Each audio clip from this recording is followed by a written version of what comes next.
വിശിഷ്ട വ്യക്തികളെ, പിതാക്കന്മാരെ, ഞാൻ അധികം നീട്ടുന്നൊന്നുമില്ല, പ്രസംഗമായിട്ടൊന്നും പോകുന്നില്ല. എന്നു പറഞ്ഞു കഴിഞ്ഞാൽ സമയം നമുക്ക് കുറവാണ്. എന്ന് പറഞ്ഞാൽ നമുക്ക് 11-ന് ഷോ തുടങ്ങാനുള്ളതുകൊണ്ട് ഞാൻ സ്വാഗതം പെട്ടെന്ന് തീർക്കാനാണ് ഞാൻ ആഗ്രഹിക്കുന്നത്. പിന്നെ അതിന് മുമ്പ് 2 വാക്ക് സംസാരിക്കുന്നതെന്ന് പറയുന്നത് നമ്മുടെ അച്ഛനെ കുറിച്ചാണ്. നമ്മുടെ അധ്യക്ഷൻ അച്ഛനാണ് ഇതിലേക്ക് എന്നെ ക്ഷണിക്കുന്നത്. അതായത് നമ്മുടെ ഈ സിനിമ ഒരു പ്രൊഡ്യൂസ് ചെയ്യാവോ എന്ന് ചോദിച്ചുകൊണ്ട് എൻ്റെ അടുത്ത് വരികയും അതിനു വേണ്ടി, അപ്പോൾ ഒരു ക്രിസ്ത്യൻ മൂവി ആയതുകൊണ്ട് തന്നെ അപ്പോൾ അതിനകത്ത് മതസൗഹാർദ്ദം ഉണ്ട്, ലഹരിക്കെതിരെയുണ്ട്. അപ്പം നമ്മൾ തെക്കൻ കുരിശുമലയെക്കുറിച്ച് ഉണ്ട്. അപ്പോൾ തെക്കൻ കുരിശുമല എന്ന് പറയുമ്പോൾ ഞങ്ങൾ ചെറുപ്പത്ത് ആ കുരിശുമലയിൽ നിന്ന് കയറാനായിട്ട് വളരെയധികം കൊതിച്ചിട്ടുണ്ട്, കൊച്ചിലെ. അപ്പം വീട്ടിൽ നിന്ന് ആരും കൊണ്ടുപോകത്തില്ല. എന്ന് പറഞ്ഞു കഴിഞ്ഞാൽ അവിടെ കയറാനുള്ള ബുദ്ധിമുട്ട്, അന്ന് ആ കാലഘട്ടത്തിൽ ഒരു 40 വർഷങ്ങൾക്ക് മുമ്പുള്ള കാര്യങ്ങളാണ് പറയുന്നത്. അപ്പം അന്ന് കയറാനുള്ള ഒരു ബുദ്ധിമുട്ട്, അല്ലെങ്കിൽ ഞങ്ങൾ കൊച്ചുങ്ങളല്ലേ, അപ്പം നമ്മൾ വീഴാനും എല്ലാം ചാൻസ് ഉണ്ട്. ആ ഒരു കുരിശുമല നമുക്കിപ്പോഴാണെങ്കിൽ ആർക്കും, ഏത് കുഞ്ഞു പിള്ളേർക്കും കയറിപ്പോകാം എന്നുള്ള രീതിയിലേക്ക് ആ കുരിശുമലയുടെ പ്രാധാന്യത്തിലേക്ക് കൊണ്ടുവന്നിട്ടുണ്ട്. അതുമാത്രമല്ല, നമ്മുടെ തെക്കൻ കുരിശുമലയെക്കുറിച്ച് കൂടുതൽ തിരുവനന്തപുരം ജില്ലക്കാർക്ക് മാത്രമാണ് അറിയത്തുള്ളത്.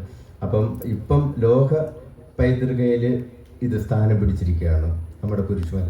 അതുപോലെ തന്നെ നമ്മുടെ ഈ സിനിമ കുരിശുമലയെക്കുറിച്ചെന്ന് പറഞ്ഞപ്പോൾ തന്നെ നമുക്ക് പാറശാലക്കാരാകട്ടെ, നമുക്ക് തിരുവനന്തപുരം ജില്ലയിലുള്ള മുഴുവൻ പേർക്കും ഒരു നല്ലൊരു കൂട്ടായ്മയാകട്ടെ എന്ന് വിചാരിച്ചിട്ട്, എന്നാൽ എൻ്റെ സഹോദരി രമണിയാണ് ഇതിന് കുറച്ചുകൂടെ ഒരു ചുക്കാൻ പിടിച്ചത്. അതായത് കുറച്ചുകൂടെ ഒന്ന് പ്രോത്സാഹനം. അതായത് പുള്ളിക്കാരത്തി പറഞ്ഞു, നീ എങ്ങനെയെങ്കിലും എടുക്കണം, അച്ഛൻ അത്രയും കാര്യമായിട്ട് പറഞ്ഞില്ലേ എന്നൊക്കെ പറഞ്ഞു.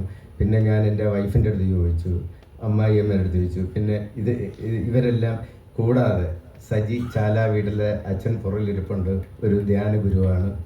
അദ്ദേഹം എൻ്റെ തലയിൽ കൈവച്ചിട്ട് പ്രാർത്ഥിച്ചിട്ട് പറഞ്ഞു, ബ്രൈറ്റ് മുന്നോട്ട് പോകാം, ഒരു കുഴപ്പമില്ലത് വളരെ ഭംഗിയായിട്ട് നടക്കുമെന്ന് പറഞ്ഞു. അപ്പം ആ അച്ഛൻ്റെ ഒരു അനുഗ്രഹം.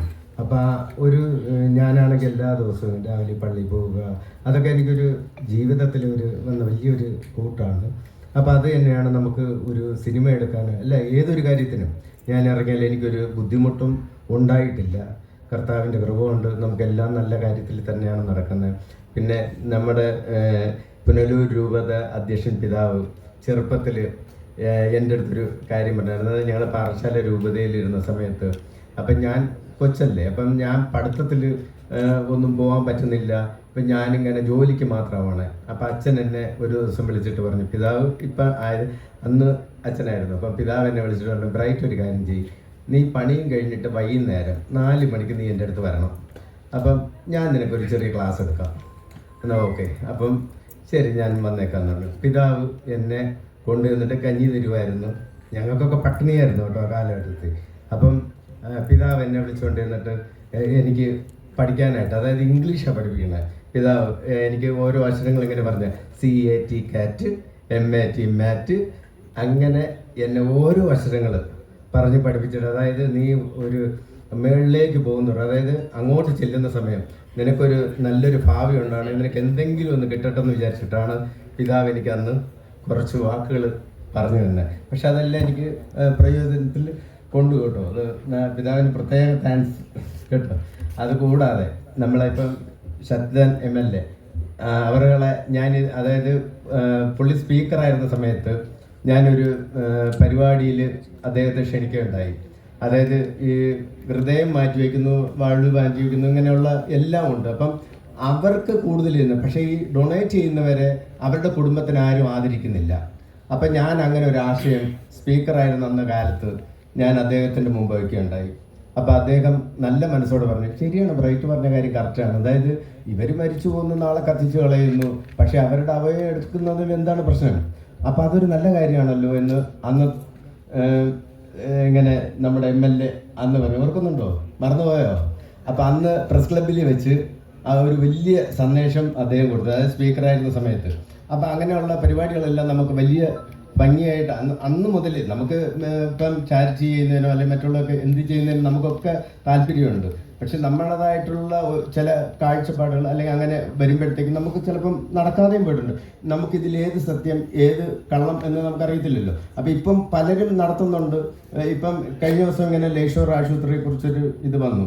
അപ്പം അങ്ങനെയുള്ള ചില കാര്യങ്ങൾ ഇങ്ങനെ വരുന്നുണ്ട്. അതുകൊണ്ട് ഞാൻ ഇപ്പം എൻ്റെ ബാക്കിയൊന്നും പറയുന്നില്ല, എങ്കിലും ഞാൻ എൻ്റെ സ്വാഗതത്തിലേക്ക് കിടക്കുകയാണ്. ആദ്യം നമ്മളെ മേലധ്യക്ഷന്മാർ മുഴുവൻ പേര് ഒറ്റ വാക്കിൽ സ്വാഗതം ചെയ്യുകയാണ്. എല്ലാവരും ഇവിടെ വന്നിരിക്കുക.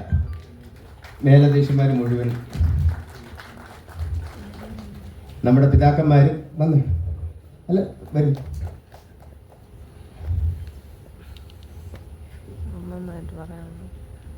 അതുപോലെ തന്നെ നമ്മുടെ രാഷ്ട്രീയ പ്രതിനിധികൾ എല്ലാവരും ഒറ്റ വാക്കിൽ ഞാൻ സ്വാഗതം ചെയ്യുകയാണ് എല്ലാവരും. നമ്മുടെ അധ്യക്ഷൻ സ്വാഗതം ചെയ്യുന്നു.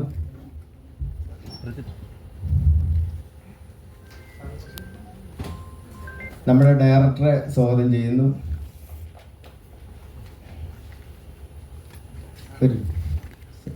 അപ്പം ഞങ്ങൾക്ക് വന്ന എല്ലാ അംഗങ്ങളെയും ഒറ്റ വാക്കിൽ സ്വാഗതം ചെയ്തുകൊണ്ട് ഞാൻ അധ്യക്ഷൻ പ്രസംഗത്തിലേക്ക് കൊടുക്കുകയാണ്.